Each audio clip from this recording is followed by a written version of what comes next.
Alors, dans les techniques que je considère comme peu importantes, ou en tout cas les techniques qui me posent problème et que je pense qu'il faut oublier, il y a une technique qui est à la mode qui s'appelle le boogie choke. Cette technique-là, elle a été popularisée par les frères Ruotolo. Euh, je vais expliquer pourquoi et comment elle fonctionne en même temps que je la montre. Alors, grosso modo, elle part d'ici. Je me suis fait passer la garde. Et en m'étant fait passer la garde, je vais me déhancher ici. Une fois que je me suis déhanché, normalement, je vais pouvoir sortir mon bras ici et venir attraper ma jambe. Une fois que j'ai attrapé ma jambe, j'ai la possibilité d'attraper mes mains. Et là, tout va consister au fait de tirer et de compresser. En fait, ce qui va faire qu'il est étranglé, c'est qu'il est pris dans le triangle ici. Plus je vais mettre de dorsaux dans l'étranglement, plus ça va fermer le triangle ici. Plus je vais tirer ici, plus ça va fermer le triangle. Donc c'est simplement un triangle, hein, comme un triangle avec les bras ou un triangle avec les jambes. Mais il est compliqué à faire pour plusieurs raisons et c'est pourquoi je considère que c'est pas une bonne technique. Alors la première chose c'est quoi? C'est que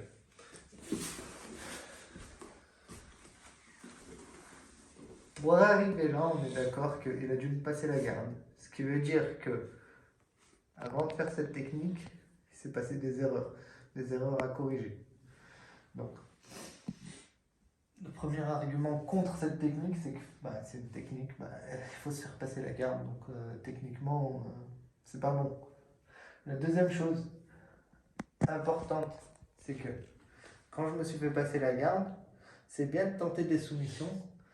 Par contre,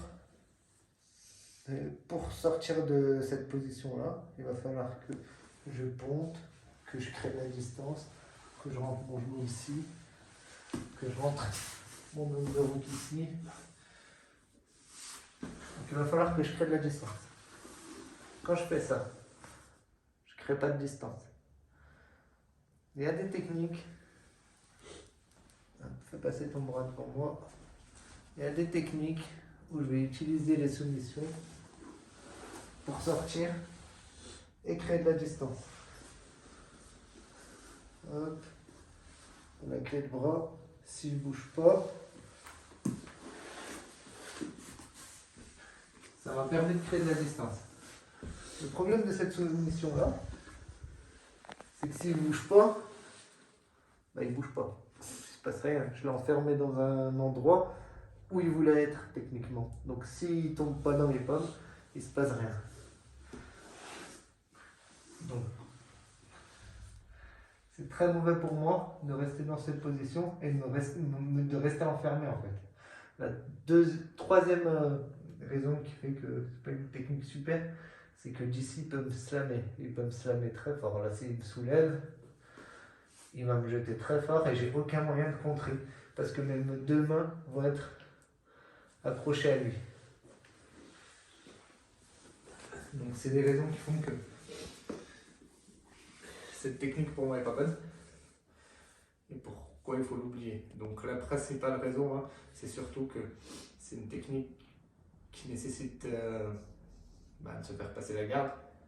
Et une raison dont je n'ai pas évoqué mais qui est importante, c'est que à la base le Jiu-Jitsu c'est pour une grande majorité, enfin un grand nombre de personnes. Et le problème de cette soumission, c'est qu'elle demande beaucoup de souplesse. Même en étant technique, il va falloir avoir cette souplesse-là pour pouvoir rentrer ici, pour pouvoir enclencher la soumission. Ce qui veut dire que quand on fait du jiu-jitsu de 5 à 80 ans, il y a forcément un moment où ça va bloquer et que la personne sera incapable de faire cette soumission. Ce qui fait que elle ne sert pas à grand chose au final. Les Ruotolo l'ont utilisé quelques fois. Je pense qu'ils ont plus surpris l'adversaire avec que soumis. Et aussi le frère Ami Kirod qui l'utilise pas mal. C'est une technique de ceinture bleue au final, hein, parce qu'il est ceinture bleue. Au-delà de ça, quand on est très au courant de cette technique, on ne se fait pas avoir. Alors, je vais montrer différentes choses que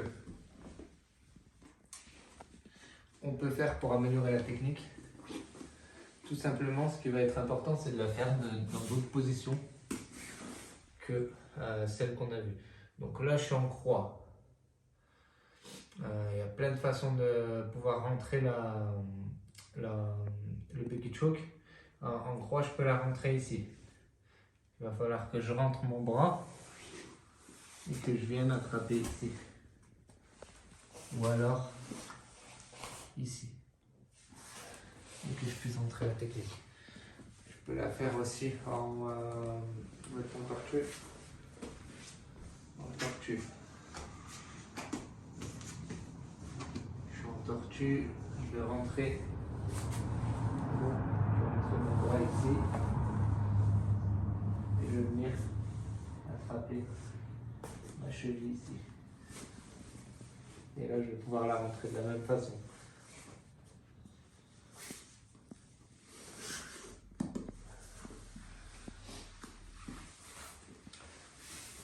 Ça demande quand même beaucoup de souplesse. C'est pas une position dans laquelle moi je me sens bien à l'aise.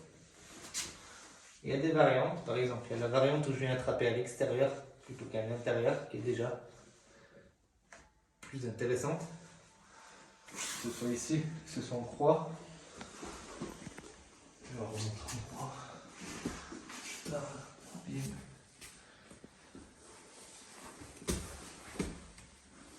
Je vais attraper à l'extérieur. Et là.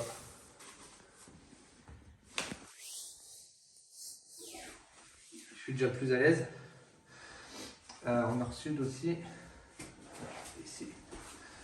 Pareil, en nord-sud, il y a une position où on peut la faire. Quand je suis ici, je peux venir ici. Et venir serrer. C'est toujours le même principe. Alors là, c'est à l'inverse de ce qu'on a vu tout à l'heure. Renverse-moi, moi à l'envers. Voilà, on a à l'inverse du buggy choke classique. Pourquoi? Parce que je suis sur l'extérieur ici. Je suis avec son bras extérieur. Je suis pas avec ce bras-là.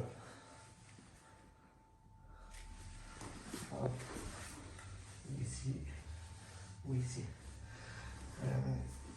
Donc, il y a une place pour la soumission de dessus,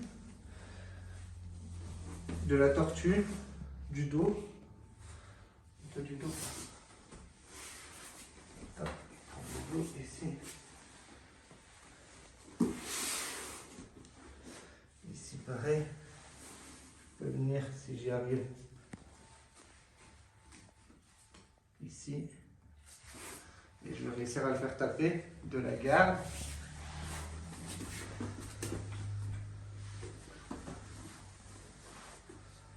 Hop.